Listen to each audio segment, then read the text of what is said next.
Welcome to the Shake Up Podcast. I'm your host and co-founder of Mr. Consistent, Jarrad Bell. This is a podcast where we invite friends of the brand into our studio. We get to know their story a little bit better. We chat all things business, culture and marketing, all while shaking up a few cocktails. This week on the Shake Up Podcast, Emma Claiir joins me on the mic and all the way from Sydney. Emma is a self-made influencer who is known for remaining very open and raw with her audience. She speaks about the highs and lows she experiences throughout her life.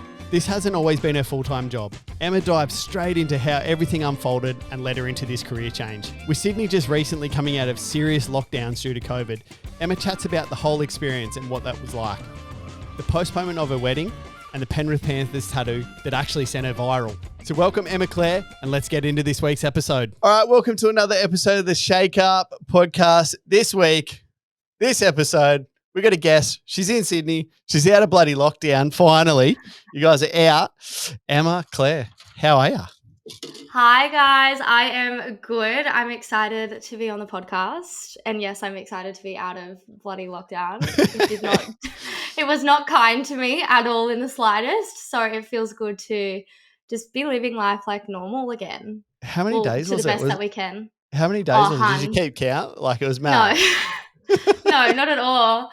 God, I feel like all the days just kind of like mixed into it like one another. And like I was saying to my fiance the other night, I'm like, where the hell did this year go? Like we were in lockdown for so long, yet I feel like the year has just like flown. Like yeah, how it's is gone it really December? quick, huh?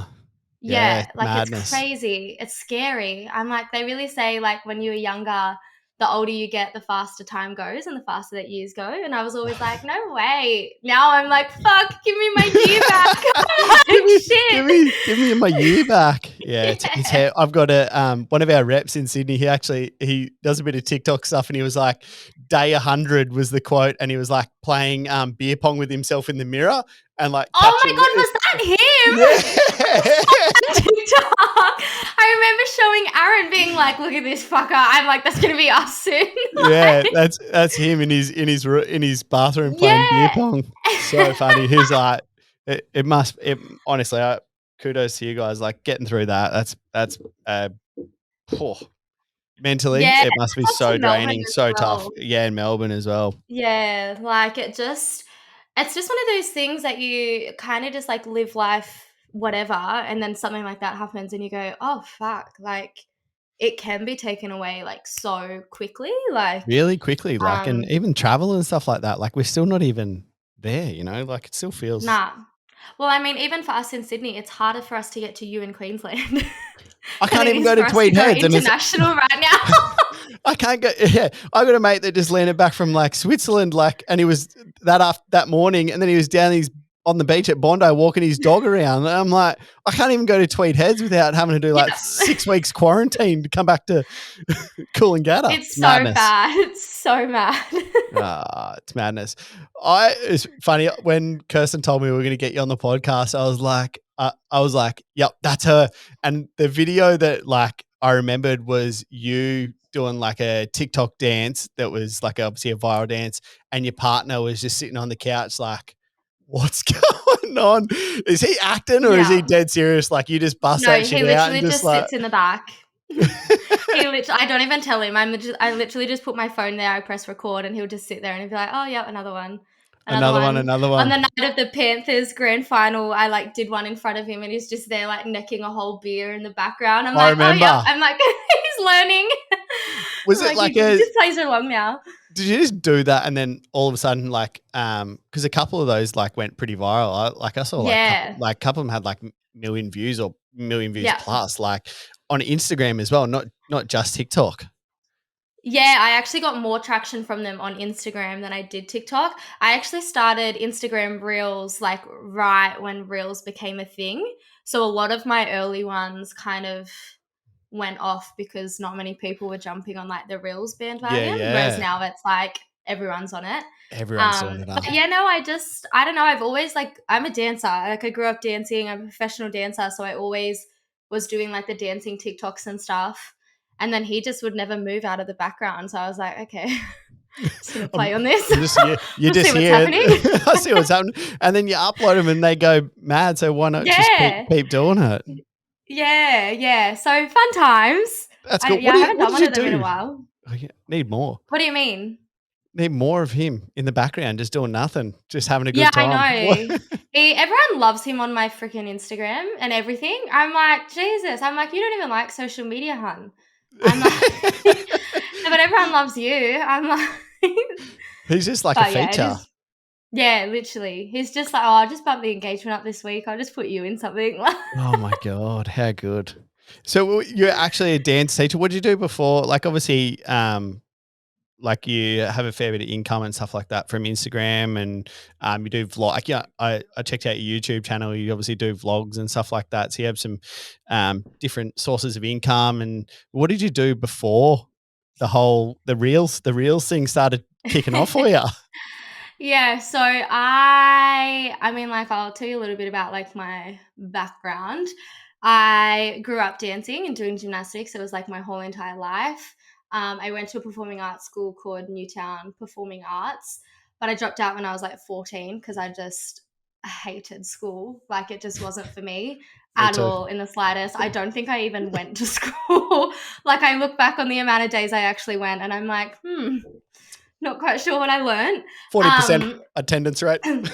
yeah, literally. So I ended up dropping out when I was 14 and then I decided to dance full time. It's like, I guess you could say it's like uni or whatever, but it's like for dancers.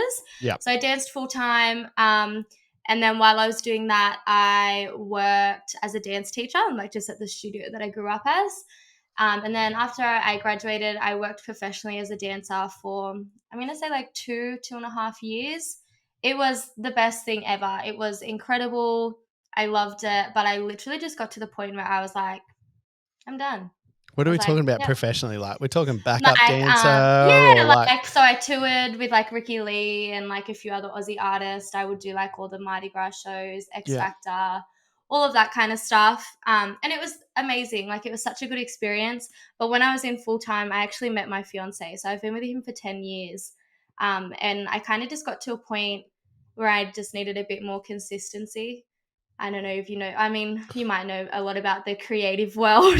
Oh, It's not honestly, super consistent. Like, it's not consistent. Before Mr. Consistent, I had a brand and marketing agency that was I didn't know where my next paycheck would come from, and I didn't know where my next yeah, client would come from, or whatever it was. You work day to day, week to week, and you have a bit of a schedule, but yeah, it can get pretty rough when you go on tour and then you don't know when your next tour is or your next gig is or whatever it is. yeah, exactly. And like for me and my fiance, we were at that point, like kind of talking about like what are we even doing? Like by that point, we were together for like 3.5 years. So we're kind of like, what are we doing? Do we want to start saving for like a home? Do we want to go to a holiday? Like what are our plans? Yeah. So yeah, then I just kind of stopped dancing, and after that, I decided to become a personal trainer, which I literally did nothing with. I just got the certs, and I was like, cool, thank you, bye. I Train was yourself. like, yeah. And then I started working in childcare, which I still to this day, I'm like, how? Why did I do that? But it was great. Like, it was a great experience, and I did it for quite a few years. And then I left that, and then I became an F45 trainer. So, like, hello, personal trainer. She came back in a couple Yeah, of years she. later. And then after that, I started managing hospitality again, Yep. which was so random, but it was a great experience. Like, I loved it. I feel like I learned a lot working in hospo, especially managing hospo as well. I feel like it's just a whole nother world. And then yeah, in 2019, I got fired. Took me such a long time to say that I got fired, but I got fired. Oh no. It was the best thing that could have freaking happened to me. Like, I literally, after I got fired, it was pretty messy. Like, I'm not gonna lie. I was sad. It was a mess. And I was like applying for jobs. And every time I would apply for jobs, I was saying to Aaron, I was like, it just doesn't feel right. I don't know what I'm doing. Like, I don't know what I want to do. And at this point, I was like kind of working on social media. Like, I was getting gifting collabs and stuff like that. I think I was sitting around 4,000 Yeah, maybe. we use heaps of like that micro level, I guess, micro Yeah, following, and you get really good results out of it because it's heaps more genuine. So I can understand why totally. people would have wanted to use you for sure. Yeah. So then, yeah, I spoke to my fiance and he kind of gave me a year. He was like, you've got a year to make it work. If it doesn't, get another job. And I Shout was out, like, okay, cool. fiance. I was like, all right, like, let's see what happens. And then, yeah, within that year, I think I reached 30,000 by December that year. So it was just like nuts. Like it just grew so fast. And then yeah, within the next year after that, I was at 60,000. This year's been a bit slower, for certain reasons. It's been an odd year. I haven't been as committed. It's a consistency thing, right? Like it's Yeah, yeah. And it is taxing because the more you give people, the more they want to see. And then when you stop yeah, giving it to them, they become unloyal very quickly. They're like, well, she's not yeah, posting, so who's the next hot thing or whatever it is. You know, people move. yeah. They've got very short It's attention funny as spans. well.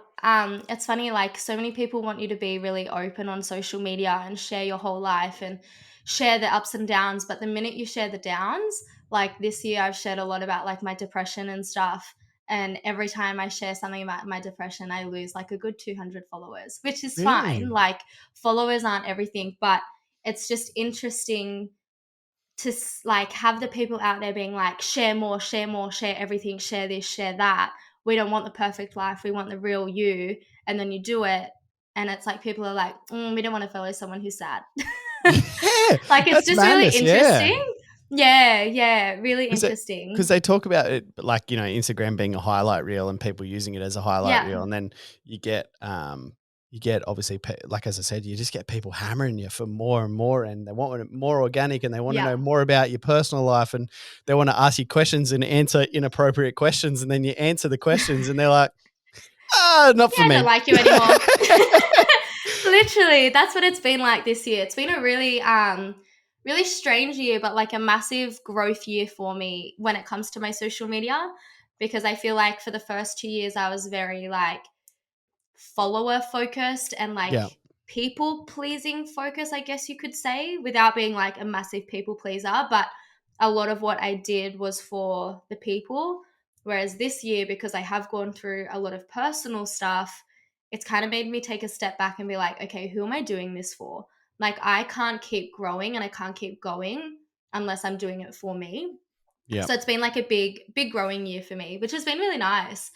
Like it's kind of just been a slow year and I'm not complaining because next year's going to be hectic and I don't even want to think about next year yet. Like Next year's going it's to be just going to be mad nuts. when everything Yeah. opens back up, because you've kind of, I guess, hit your stride in the area where you can't leave home. You can't go, like a lot of influencers, a lot of people, like I've had heaps of them in the studio here, and they're always like, they strategize about travel influencing and going to destinations and being able to make content in other places, which you haven't been, I guess, able to do because COVID hit like back end of, 2019, like, so you haven't been able to do any of that kind of stuff. Have you Yeah. kind of thought about that, or started, I guess, even like strategizing where you want to, because it's a business, right? Like there has to be some sort of plan, there has to be some sort of focus, and what you want to do, and like, I guess, brands you want to work with, businesses that you want to work with, and things you want to achieve personally through those channels. Yeah, totally. So I guess like for me, obviously like we might talk about it a bit later, but I postponed my wedding 3 times, so we're up to our fourth date. So the only thing that's really on my mind right now is just getting this damn wedding Wedding done. done. Well, we're not even calling it a wedding anymore. Like we've completely just changed the whole vibe of it. Like it's called a love weekend. But yeah, so pretty much like 2022, looking at my socials, the whole like first 2-3 months, they're really just going to be focused on that. And I feel like there's a lot of people in my community who have been waiting for that Yeah. because it's been since 2019 that I've been talking about this. You've been breaking their um, hearts. COVID's I been breaking their hearts, your hearts, and their know. hearts. I know. So I feel like a lot of the first half of the year will be very much like love weekend content. My fiance Yeah. and I, we kind of want to break the stigma of like a wedding. That's like one of our main priorities is breaking that stigma and showing people that like they can do what they want for their wedding. And if they don't want to call it a wedding, if it doesn't feel like a wedding, if they're not religious or if they're not traditional, if they don't have that family background, like you don't have to do what society tells you to do. I So bloody love it, yeah, because that's what I did. yeah. I love it. Yeah. So we're like having a big like 3-day party. Like we have so much planned. Like I cannot even express how excited we are to share with everyone what we're doing. And we get so many questions about it, being like, can you tell us this? Can you tell us that? I'm like, no. I'm like, just wait till after. Like, trust me, it'll just be so worth the wait. But we've literally just created a weekend for us. And like I said, we want to inspire people to do the same. Like, we live in the 21st century now. Like, gone are the days where you have to do what people tell you to do. And then I think, like, for the rest of the year, like in terms of my socials, I kind of just want to keep being like me. I feel like, obviously, I said this whole year has been like a massive growing point for me. And then in September, I lost my nonna, who was like my best friend. She was the most incredible human ever. She was 101. She lived by herself up until 3 weeks before she passed away. Like, the most positive person, remembers everything, remembers every single memory. Like, she was just the most incredible human. And since losing her, I feel like my whole mindset on like living has completely changed. Like, I'm not living to just survive. I'm not living to work. I'm not living to just take each day as it comes. Like, I'm actually like living to create memories and to create moments that will last forever and stuff like that. So I think for my socials, I kind of want to show people that you can live your best life. You can still work. You can be a boss bitch, but find that balance Yeah, between yeah. still going out and getting fucked and having fun. Like, you know what I mean? Like, finding that balance between like being healthy and living a really balanced lifestyle, but also just like creating memories that last forever, because life isn't a rehearsal. Yeah, Like, no, you it's only not. get one life. And the way that I want to live it from here on out is creating those memories and inspiring people to do exactly the same. So, yeah, for me, my socials, I feel like from when I first started to now, I'm in a very different mindset with it, but I'm a lot more content and I feel a lot more freer with where I am now in terms of my socials. And another thing that I've learned is like, people are either going to love you or hate you, and that's fine. That's cool. I don't love everyone. God, Yeah, like, fair. I can't expect everyone to love me if I don't love everyone. So that's one thing that I've learned, is to just really let go of the expectations of what people expect from me, and more so just putting out things that are really genuine to me. And if they don't like it, that's cool. Because as long as I That's yeah. support the decision that I made, I support what I said, I support what I did, then that's all that really matters. And that's the best thing that I can do in life, is just back That, myself, post what feels right for absolutely. me. And yeah. And I just want people to, I don't know, like I said, losing my nonna really changed the way that I think about things. So I just want people to really just like take a step back. Like, just There's a lot of chill. things. We all There's just a need lot to of things. chill. Yeah. I'm sorry for your loss on it. Like, really Oh am, no, because you know when what? you hear something like that, like, uh, there's things that can put life in perspective, like that can Yeah. really like go, rightio. I, I've been taking this shit way too seriously, and for me personally, it was the birth of my daughter. Like that. That to me, Yeah. like all the things I was stressed about and all the things that I would, normally worry about, they the day we had her, like it felt like my body was just emptied of um, all those things, like I just Yeah. had, it put so much things into perspective of like, I didn't need to be at that meeting, or I didn't need to do that thing at that time. Or if I didn't want to go to that person's house for a barbecue, I didn't have to go to that person's house for a barbecue. Like, but you would do the people pleasing thing. You'll be like, yeah, mate, we'll come over, blah, blah, blah. But it really does put things into perspective, and it's good to have those kind of, resets in your Yeah, body, in your mind, in 100%. your feelings and your emotions. Yeah, it's like, no matter how sad I am that she's not here anymore, like, she was walking me down the aisle and everything. Like, Mm. she was like my human. Like, not even my dad's walking me down, like she was. So as sad as it is, I'm also extremely grateful. And like, I kind of like, I want to do her proud. Like, I want her to look down and be like, fuck yeah, like Emma's living her best life. Like, look at Yeah, her, like living absolutely. it up, like making those memories. Like, I don't know, I just feel like my whole mindset completely shifted in the best way possible when I lost her. So it's like, she kind of like, as much as she passed away, she's kind of put like a bit of her into me. And I'm like, oh, Yeah, this is nice. I'm like, that's this is awesome. refreshing. That is, Yeah. it So would it's be. really cool. You've been with your partner 10 years. Like, do you guys, what's he do for work? What's he doing that it's allowing you to have the year of your life and get things sorted. I Besides sitting in know, the I back of know. content and making you go viral when he's in the back of content. So he is a project manager and fire sprinkler designer. Yeah, So it's a right. little bit niche, That is a but he niche. loves it. Yeah, so he's been doing that for almost 10 years as well. He started there just after we started dating. But yeah, 10 years. I met him when I was 17 in King's Cross in Sydney. Stop it. Where do you, are you based? Are you based out of Penrith, or are you just a Penrith fan? No, I'm in Penrith. I am Yeah, a Penrith up girl. the, Yep. up the Panthers. Up the Penny Panthers. Because tell it the tattoo thing that you got. Like I Oh quickly my saw like a reel. God. Something was like you just got that banged up on the grand final night, and then got a tattoo crossed out or something, and then Panthers tattooed over the top. Yeah. So I had a tattoo that said Boss Moves, which was actually a podcast that I've had previously. And it was with one of my best friends at the time, and she was one of my bridesmaids. But 2 weeks before my hens weekend, she stole all the money from my hens weekend and then did a runner. I know, it's nuts. What? It's like a movie. It's like a movie. Excuse me. Yeah, and we haven't spoken or heard from her since. And this was in 2020, February. Fucking hope it was worth it, lady. Oh, I know. So I crossed out. So yeah, I crossed out the Boss Moves, and then yeah, when Panthers won the grand final, one of my friends has a tattoo gun. So Aaron and I were like, "Let's get a Panthers tattoo!" Like, woo! And yeah, I got Your Panthers. Panthers supporters are mad, like proper mad. Like, it doesn't even say Panthers; it says PANFAS, PANFAS. I know, and everyone's like, "You're gonna laser it off." I'm like, "No way!" I'm like, Nah, "That's funny." You love, Like, like, you got heaps of tats, hey? Like, what's it? What yeah. do you design them, or do you just choose them, or you like Nah, you I just literally randomly like walk will into a walk shop into and we're like and yeah, go that? yeah. I walked Really? in January this year. I walked in and I walked out with like 10 new tattoos. Wow, Didn't even tell Aaron. Like, I just went by myself. I was like, just came home okay. with them.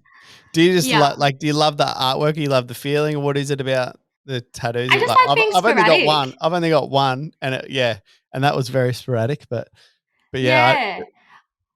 I don't know. I just feel like, I don't know. I feel like if anyone who knows me personally will be like, oh, she's got another tattoo. Like, oh, yep, yep. Oh, okay, yeah, she's doing that. Like, I'm just very sporadic. Like, I just don't really care. what was the first? Sometimes, Did you like, get one for the first one, or did you get 6? no, I got my eyes first. So I've got like eyes on my Yeah. wrist. I got them when I was 17 when I met my partner because he was like starting a sleeve and I was like, oh, what a badass. I was like, I'm going to get tattooed too. I had to like take my mum with me to get like the papers signed because I was underage. Oh my God.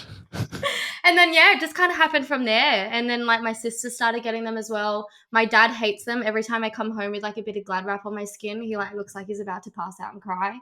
And I'm like, oh, Dad, you'll get over it one day. I'm like, Oh, you'll be fine. my dad is like hard against tattoos, and the one I've got, Oh, it's my daughter. I got my daughter to write her name, and I got it tattooed on my. It's something like really thin, yeah. but he's like hard against tattoos. Like if you ever come home with a tattoo, you're out of the wheel. You're out of it. Like fully, like would just rinse me. And then I came home with it, and he was like, because it was her name and it was her writing, he couldn't blow up. He So it couldn't was get like, mad. he couldn't get mad because his granddaughter's handwriting on my arm, and it's pretty funny. Oh, no. I know No, the oh, God. feeling. My dad wishes he had a say, but he just doesn't. We're household of He girls. gets So no he's say. just like, oh, okay. But no, I Have you do got love have you got tattoos. I brothers don't know and what it sisters? is. I've got one You got brothers sister. and sisters? Just one Tattoos? sister. She's older. Yeah, she's got tattoos as well. And then like my fiance's whole Oh, poor family have dad. Poor tattoos. dad. Like mum and all. Yeah. I know. I know. But I don't know. I don't know what it is about them. I just feel like I couldn't even imagine myself without my tattoos now. Like they're just a part of me. It's very like it. I don't know. They look like they look cool.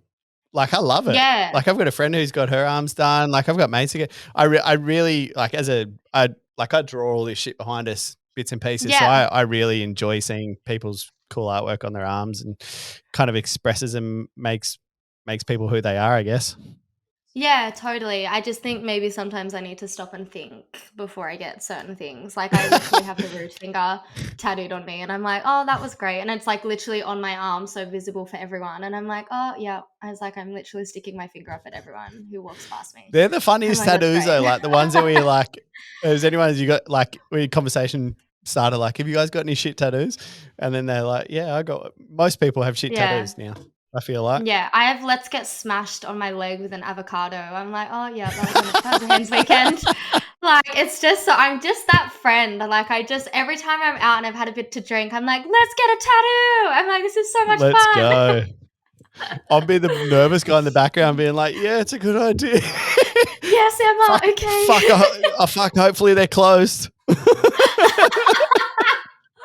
I'd be like, "Now we're hunting to get an open one." Yeah. I'll be like, yeah, this one says on Google Maps it's open. We're sweet. I'm like, "I'm not into peer pressure, but I will pressure you to get a tattoo." Yeah.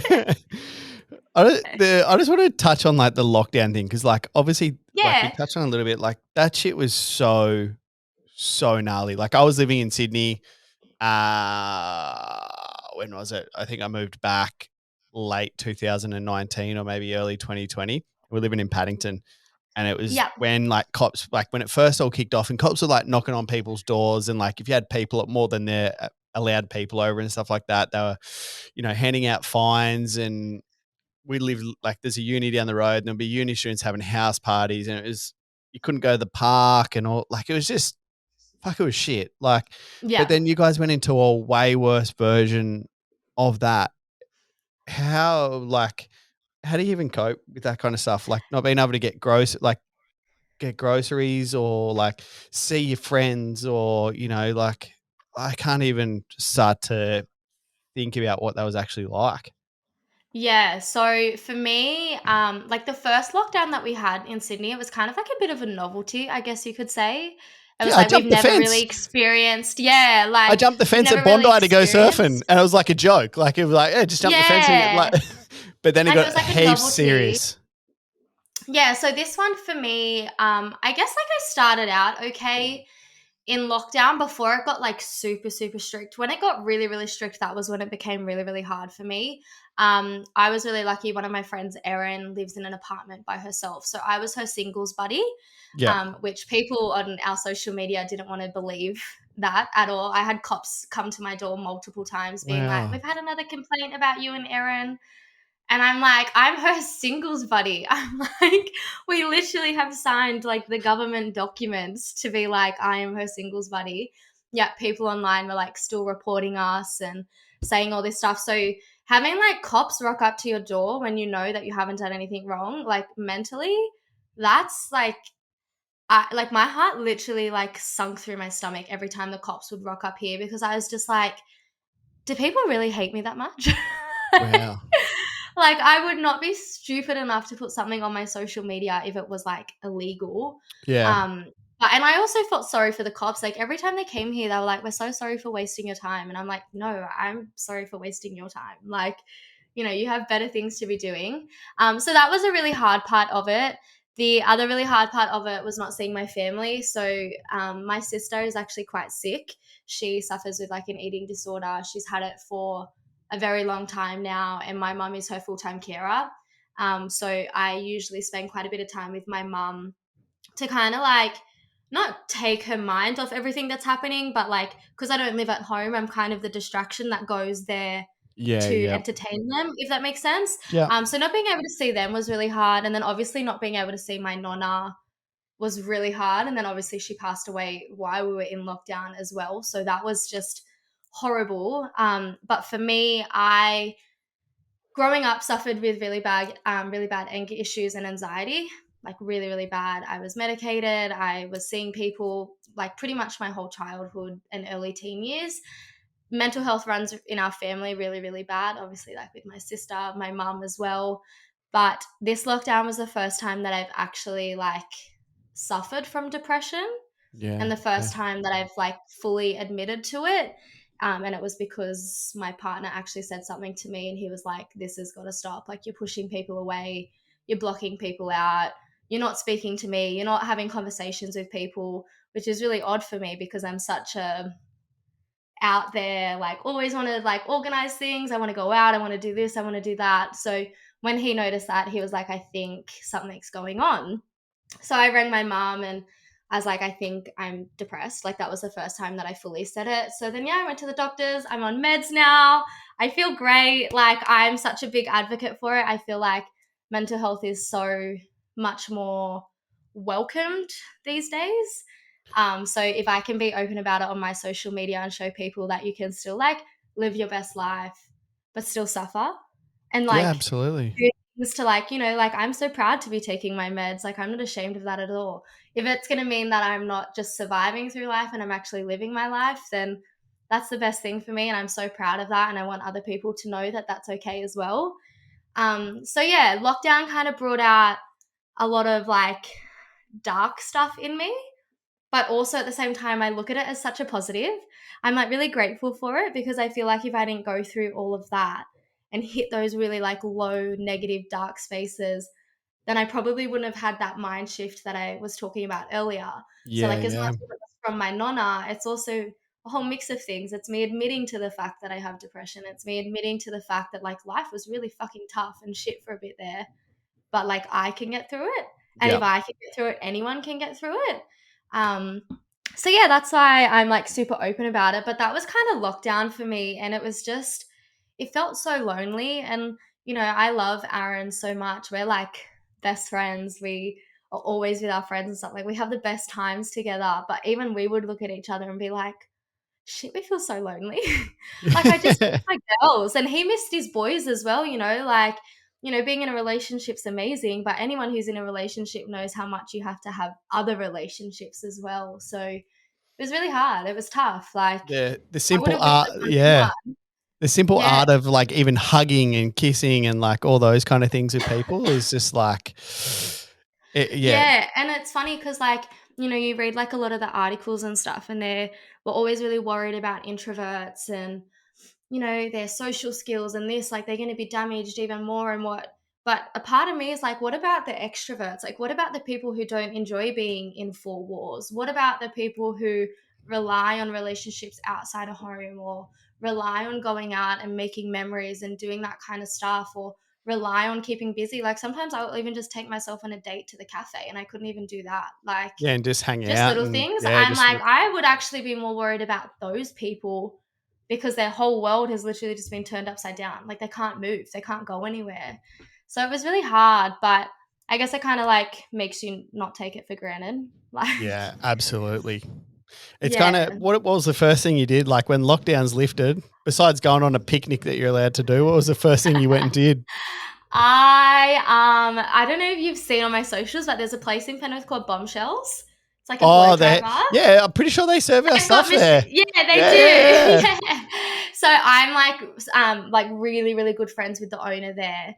And I literally, it was like 10 a.m. and I was like, I'm coming. I was like, I'm getting my hair done. I was like, I want a cocktail ready on arrival. I was like, I want it sick. all. And I literally just spent my whole day there. But it's funny because like I spent my whole day there and I went home that night and had the biggest panic attack because I was like, oh, it was a really big day. And I was like really stressed and like overwhelmed. And it was just because I hadn't had a day like that in so long that I was like, oh crap. Like, Just felt good, yeah, like being out and about, but yeah, then like, fuck, is this? Are we? but Is kind of scary. Yeah, like are we going back to normal? Are they going to shut the shit down again, or like is this Yeah, like it false? was Is a there really false hope? strange, yeah, it was a really strange feeling. But I mean, since then, I'm out all the time now. I even get people on my Instagram being like, "Oh, you're drinking again," and I'm like, "Yeah, I am." I was like, "Hun," I was like, I'm I was out in here. lockdown for this long. I was like, "I'm living my life now." I was like, "I'm taking full advantage of the festive season, and I will be having fun." Before this new variant comes in and kicks out, well, Oh, fuck, yeah, I who knows? know. I know, 100%. But Absolute yeah, so it was madness. it was pretty hard, and like I said, I wouldn't wish it upon anyone, but it is what it is. We got through it. And even like for me, it was probably one of my darkest times of my whole entire life. Like I actually don't ever remember a time in my life where I've been that sad or like that depressed, but I'm proud of myself for like getting through it and I'm proud of myself for being able to like speak about it and let people know that it's okay because I can assure you there are so many people out there that went through exactly the same thing that I did throughout that lockdown. and they would not be speaking about it. So if I can just help people be a little bit more aware of how they're feeling and let them know that it's okay, then I will, even if it means people don't want to follow me because I'm sad. Yeah, it's honestly, I lost a friend to that exact problem in Yeah. COVID, like depression, all that, like, and he couldn't handle it. Like it was Yeah. that simple. And like we tried and talked and like there's still a stigma around, not really like touching on it, not really talking a whole lot about it, but yeah, it's so important to check in on people and make sure that people are doing okay, because you just never know. Like you literally never know. Yeah. And people go silent, the people that are struggling, they tend to go silent. Yeah, it's funny. It's the day that I kind of admitted that like I was depressed and I was really sad. I was like bawling my eyes out. That same day, I had 21 bouquet of flowers delivered to 21 of my friends. So I was getting all these messages from them being like, "Oh my God, thank you so much. Like, I love it, blah, blah, blah." Yet there I am behind the scenes, like bawling my eyes out. But that's just who I am. Like, I'm such a giver, and I'll always like perceive myself as such a happy, like positive person.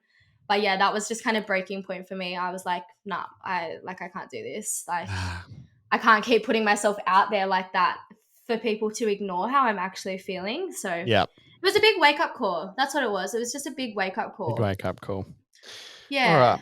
Well, we're going to play a little card game here. Yeah, I think you've chosen God. a couple of questions. At random, yeah. Yeah. But 1, 2, 3, 4, 5. What number do you want to choose? I don't know. There's 5, did you say? There's 5. Let's start with 3. Let's start with the middle one. Being caught in the act. Oh, what a way to start. Jesus. Never have I ever been caught in the act. Can I have a little sip of my drink? Yeah, 100%. Be right back, just sipping my drink. Okay, so yeah, I have been caught in the act. This is bad. I was young. I was like 15. Oh, and it was at home, and it was on Australia Day, and all my friends were sitting out in the lounge room, and my dad and mum were cooking us dinner. Oh my goodness! My dad came in to say that dinner was ready. I'm that person. Oh, my poor little Italian dad was like, dinner's oopsies. Yeah. Madness. Oh, love do you want to do that another part one? of me. Yeah, sure. All right, number between 1 and 4. 2. Gone viral on TikTok. Oh yeah, my fucking PANFAS tattoo. Oh, did that go like how many we talking? I think it got like not like viral, but I think it got like I think it's like at 300,000 or something. But Really? like everyone was tagging like all the NRL like companies and like all the news companies and stuff, and I'm going, no, I'm like, everyone needs to stop. I'm like, I don't want to be in the news for getting a PANFAS tattoo. I'm like, surely not. And then I also went like kind of viral for another video. I literally uploaded it like 2 weekends ago. I did like a dance with my fiance, our best friend, and my father-in-law. Yeah. And I put like text on the screen, and I was like, when you're the only girl invited on Lads Day. Oh my God. The comments on this video are nuts. Like, I went viral for all the wrong reasons in this video. love the comments. The comments is what gets me going. Whether the views is whatever, but when you're getting like hundreds of comments, that's the shit. You know it's good when people are tagging their friends and shit. No, I was like getting comments like, pick me, choose me, or like, we all know how this story ends. I'm like, that's my father-in-law. I'm like, he's old. Yeah. People on TikTok are brutal. Like, they are. It's funny. It's so funny. The youth of Australia, yeah. The youth of the world, then, actually, they are like, ruthless. They are. They have no filter, no boundaries, no nothing. Like, it's actually nuts. I'm like, sometimes I feel old, and I'm only 27, and I'm like, oh, like, I don't remember being like that when I was 18. Like, it's nuts. Full on, eh? Yeah, but then, yes, a lot of, like, my dancing ones have gone viral as well, which is fun. They're always fun. Well, Emma, I won't take too much more of your time. Thank you so much for coming on and having a chat. It's obviously amazing to have a chat to somebody like you who's gone viral and has like a really beautiful perspective of life from recent events and lockdowns and all those kind of things. So it is really nice to get somebody else's perspective and how they go through that stuff and get over it, or not get over it, but get through it. Get through it. Yeah, totally. I just think it's important. Like, the influencing world is becoming bigger and bigger and bigger, which is kind of scary because it's like there's so many more people in the industry now In that the aren't ocean is really big. sharing or aren't really being open about things. So I'd rather just be true to myself and as open as I can. And if that helps one person, then that's enough for me. Cool. Like, I'm happy with that. Yeah. Beautiful. Amazing. Yeah, thank you for having me. That's a I had pleasure. so much fun. Where can people find you? Is it your handle on Instagram's at Emma Claiir, double I in Yeah, the Claire? with a double I. And it's the same on TikTok. And I think it's the same on YouTube, just Emma Claiir. Yeah. There you go. Go check it out. Go check her Yeah, videos nice out. and easy. Give me a follow, guys. Give us a follow. Like, click, and subscribe. Is that what they say on YouTube? Give me some love. I'd like some Show love, me some love please. in the comments. I'm going to be sitting in my bath tonight with a red wine, like looking at all these follows come through. Like, Woo! How good. No, thank you so much for having me, though. Absolute pleasure. Thank you so much. That's today's episode. I hope you enjoyed it. You know the drill. Like, subscribe, leave a review. Go show the Shake Up some love and stay connected. Don't forget you can watch all of our episodes on YouTube. Also, jump over to our Shake Up Cocktail Gang Facebook page where you can find out who's coming up on the podcast. And if you've got questions for them, I'll ask the bloody questions. You can also use the code SHAKEUP for 10% off on mrconsistent.com.au. Thank you so much for listening. And just remember, shit, that's fresh.